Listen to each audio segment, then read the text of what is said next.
Diana, how are you? I'm hanging in there, Dr. Mel. Well, I'm so glad to meet you and so sorry for the circumstance. Me too.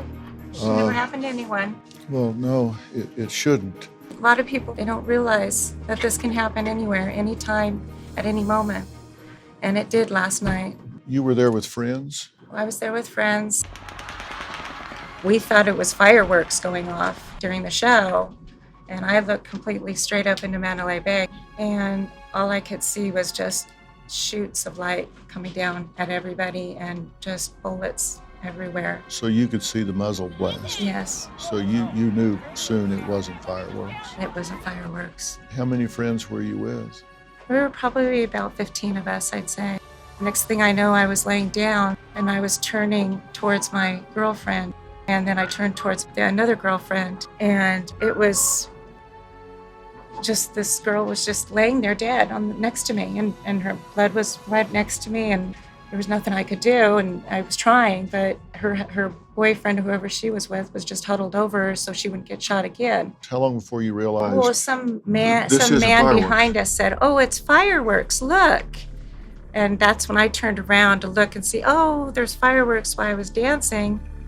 And those weren't fireworks. Get down, get down. And tell you the truth, Dr. Phil, I've never seen a gun being shot off. So it may sound, pretty naive, but I never have. But that was what that was. And that's when I thought, I knew, we better get down, everybody get down. And you actually got trampled. I got to the bleachers, underneath the bleachers, and everybody laid down. And once they laid down in the bleachers, they kept taking their cell phones out and causing problems with the cell phones. And I kept saying, no lights, you guys, it's a target, no lights. And all of a sudden the shots went off again. And I saw this girl go down and I ran to her and to see if she was okay. And she got hit in the leg really hard. And then I got up to go over to another person I saw, and right when I did, this girl just plowed me completely backwards, and I fell back on the ground. So then I was pretty much done, and then this one guy picked me up and pulled me towards the bleachers, and so then I sat up, and then I realized that my whole left side was starting to go. So I got hit real hard.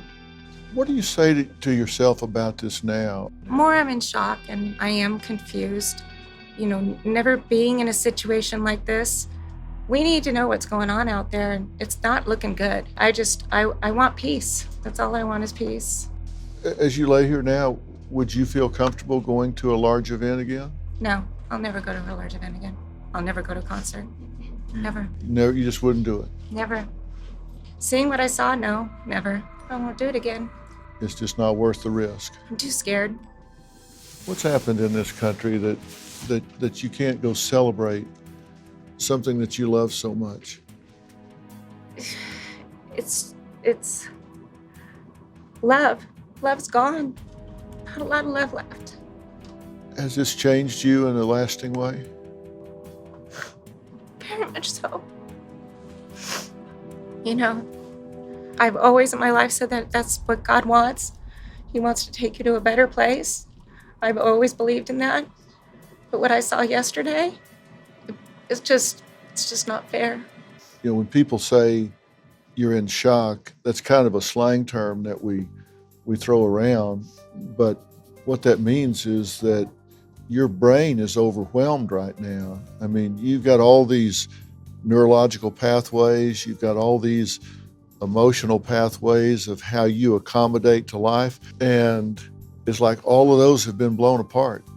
But we do have to remember that this was an isolated event. I mean, if you're 40 years old, you've lived 14,600 days, and this horrific thing happened one of those days. It's not going to be easy. You might hear a pop, pop, pop 3 months from now, and it might take you back to the moment that happened again as though it happened 30 seconds ago.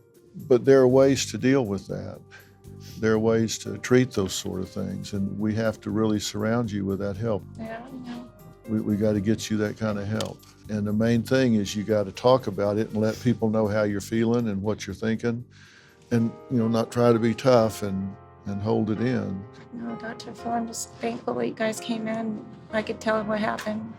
Well, And it's like I said to all the people out there, you know, I'm just one of them. There's so many out there that are hurt or already died. And it's not what anyone wanted. thank you for talking to us. Thank you for coming in and talking to I me. really appreciate it. Take care of yourself, okay? Thank you.